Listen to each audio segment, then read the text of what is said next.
Okay students, இப்போ நாம் பார்க்க போகிறது என்ன அப்படின்னு கேட்டால், டாமினன்ட் க்ளோஸ் லூப் போல்ஸ் அப்படின்னா என்ன சார்? டாமினன்ட் க்ளோஸ் லூப் போல்ஸ் அப்படிங்கிறது என்ன அப்படிங்கிறத நாம் படிக்க போகிறோம். பேரில் இருக்குது டாமினன்ட் அப்படின்னு சொல்லி, சரிதானா? ரைட். அதாவது க்ளோஸ்டு லூப் அப்படிங்கிறத பற்றி உங்களுக்கு தெரியும். க்ளோஸ்டு லூப் ட்ரான்ஸ்ஃபர் ஃபங்க்ஷன் அப்படிங்கிறது தெரியும். க்ளோஸ்டு லூப் ட்ரான்ஸ்ஃபர் ஃபங்க்ஷனில் எந்த பார்ட் முக்கியம் அப்படிங்கிறதும் உங்களுக்கு தெரியும். எந்த பார்ட் முக்கியமானது அப்படின்னா, கேரக்டரிஸ்டிக் ஈக்குவேஷன் முக்கியமானது.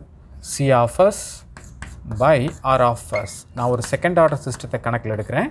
Okay, so omega N square divided by S square 2 theta omega N S plus omega N square. Okay, பாருங்கள்.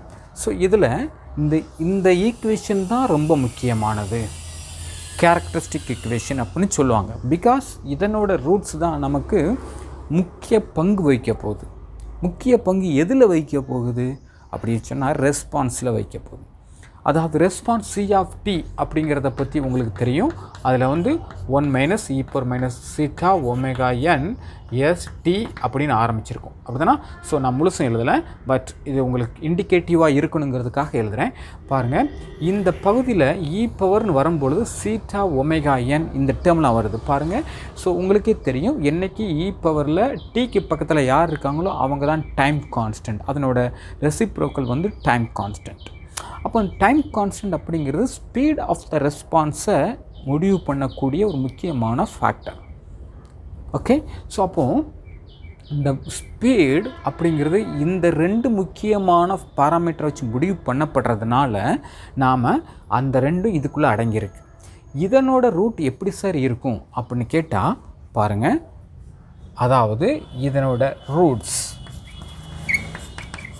ஓகே, இந்த roots theta omega N plus R minus J omega T அப்படின்னு இருக்கும். இதுதான் இதனோட roots. அப்போ இந்த roots நல்லா பாருங்கள், இந்த மாதிரி இருக்கலாம் அப்படின்னு நம்ம சொல்கிறோம். சீட்டா ஒமேகா என் பார்த்தீங்களா? அப்போ இது இந்த ஒமேகா டி பற்றி உங்களுக்கு தெரியும், damped oscillations. Okay, damped oscillations அப்படின்னு சொன்னால் தடை பண்ணப்பட்ட ஆசிலேஷன்ஸ். அதாவது இந்த ஆசிலேஷன் தடை பண்ணப்படாமல் கண்டினியூஸாக அதே மாதிரி இருக்காது, அதுக்கு ஒரு தடை இருக்குது. அதனால் காலப்போக்கில் நேரம் ஆக ஆக அந்த ஆசிலேஷன்ஸ் குறைஞ்சிக்கிட்டே வரும். ஏன்னா தடையின் காரணமாக அப்படிங்கிறத நீங்கள் புரிஞ்சுக்கணும். அந்த தடை யார்? டேம்பிங். ஓகே, ஸோ அந்த டேம்பிங் அப்படிங்கிற பேர் தடை. ஸோ இந்த டேம்பிங் அண்ட் இந்த ஆசிலேஷன் அண்ட் டேம்ப்டு ஆசிலேஷன்ஸ் இதெல்லாம் சிஸ்டத்தோட பெர்ஃபார்மன்ஸை நிர்ணயம் பண்ணக்கூடிய முக்கியமான பாராமீட்டர். ஓகே சார், அப்படின்னு சொன்னால் இந்த போல்கள் இந்த கேரக்டரிஸ்டிக் ஈக்குவேஷனில் இருந்து தான் வந்தது. தேர்ஃபோர் இப்போ எனக்கு உறுதியாக தெரியுது, இந்த போல்களோட இடம் எனக்கு ரொம்ப முக்கியம். இடம்னு சொன்னால் எதை மீன் பண்ணுறீங்க அப்படின்னு கேட்டால் வேறு ஒன்றும் இல்லை, எஸ் பிளேனில் இதனோட locations. Okay, so S plane, இது எஸ் பிளேன். இந்த எஸ் பிளேனில் இது ரியல், இது imaginary. Therefore real part, imaginary part. Okay, so ஏதாவது ஒரு பகுதியில் இந்த இடத்துல ஒரு போல் இருக்குதுன்னு வச்சுக்கோங்களேன், இந்த போல். ஸோ இந்த இடத்துல இருந்ததுன்னு சொன்னால் இதோ ரியல் பகுதி அப்படிங்கிறது இதனோட தொலைவு சீட்டா ஒமேகா என் அப்படிங்கிறது. ஸோ இந்த தொலைவை நாம் ஒமேகா டின்னு சொல்லணும். ஓகே, தேர்ஃபோர் நீங்கள் என்ன பண்ணலாம், இந்த ரைட் ஆங்கிள் ட்ரையாங்கிள் படி பையை கண்டுபிடிக்கலாம். அது சீட்டா அப்படிங்கிற டேம்பிங்கோட வேல்யூவை தரும். Okay, right. இப்போ எனக்கு அதெல்லாம் கூட அடிப்படையான விஷயங்கள்.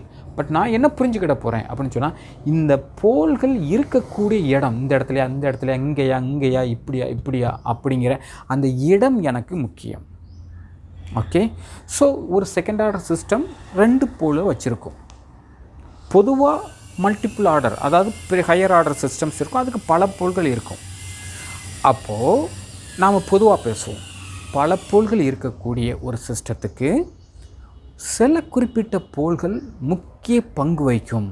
அதில் இந்த ரெஸ்பான்ஸோட அந்த ஷேப்பை முடிவு பண்ணுறதில்ல, அந்த ஆசிலேஷன்ஸை முடிவு பண்ணுறதில்ல சில போல்கள் முக்கிய பங்கு வகிக்கும் மற்ற போல்களை விட. அந்த போல்கள் யார் அப்படின்னு நம்ம கண்டுபிடிக்கணும். அந்த போல்கள் எங்கே இருக்கும் சார் அப்படின்னு கேட்டால், பொதுவாக அந்த மாதிரியான போல்கள் சரிதா, அது இருக்கக்கூடிய நிறைய போல்களில் முக்கிய பங்கு வகிக்கக்கூடிய அந்த போல்கள் என்றைக்குமே ஜே ஒமேகா ஆக்சிஸ்க்கு பக்கத்தில் கிடக்கும். ஓகே, இந்த ரீஜியனுக்குள்ளே கிடக்கும். ஓகே, இந்த imaginary J omega axis. So இந்த ஆக்சிஸ்க்கு பக்கத்தில் இருக்கக்கூடிய இந்த போல்கள் டாமினன்ட் எஃபெக்ட். ஒருவேளை இதில் இன்னொரு போல் இப்படி இருக்குது, ஆனால் இங்கே ஒரு போல் இருக்குது, இந்த போலை விட இந்த போல் டாமினண்ட்டாக இருக்கும். இது ஏற்படுத்தக்கூடிய விளைவை விட இது ஏற்படுத்தக்கூடிய விளைவுகள் கவனிக்கப்படத்தக்கதாக இருக்கும். ஓகே, ஸோ அதனால தான் இதை டாமினன்ட் அப்படின்னு சொல்கிறேன், இதை விட இது டாமினன்ட்.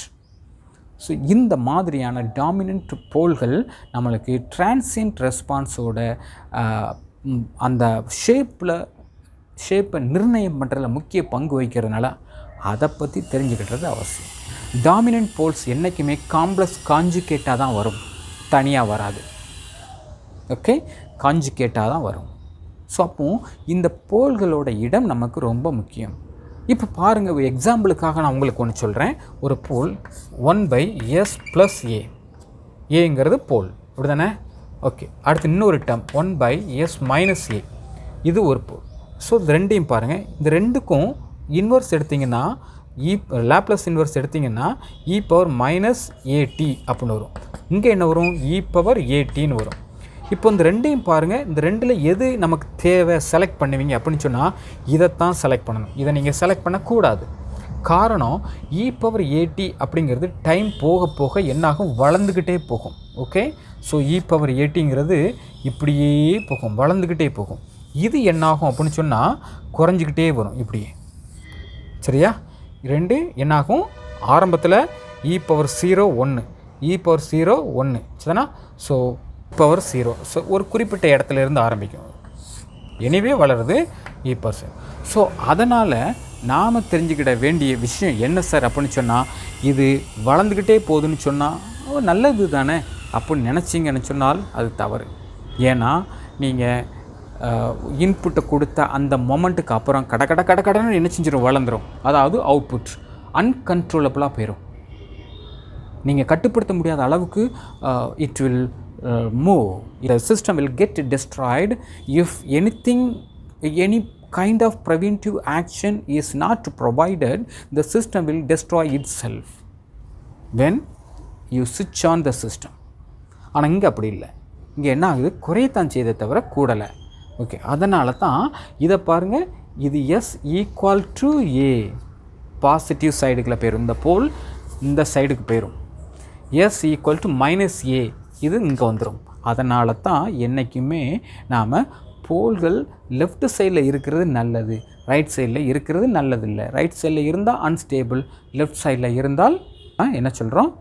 ஸ்டேபிள் அப்படிங்கிற முடிவுக்கு வரும். ஓகே, அப்போ ஸ்டெபிலிட்டி அப்படின்னா என்ன சார் அப்படிங்கிறதே நம்ம பார்க்கணும். ஓகே, அதை பார்க்குறதுக்கு முன்னாடி இப்போ ஃபைனல் பாயிண்ட் என்னென்னு சொன்னால், டாமினன்ட் எஃபெக்டை யாருக்கு உண்டு பண்ணுறோம்? நாம் உண்டு பண்ண முடியாது.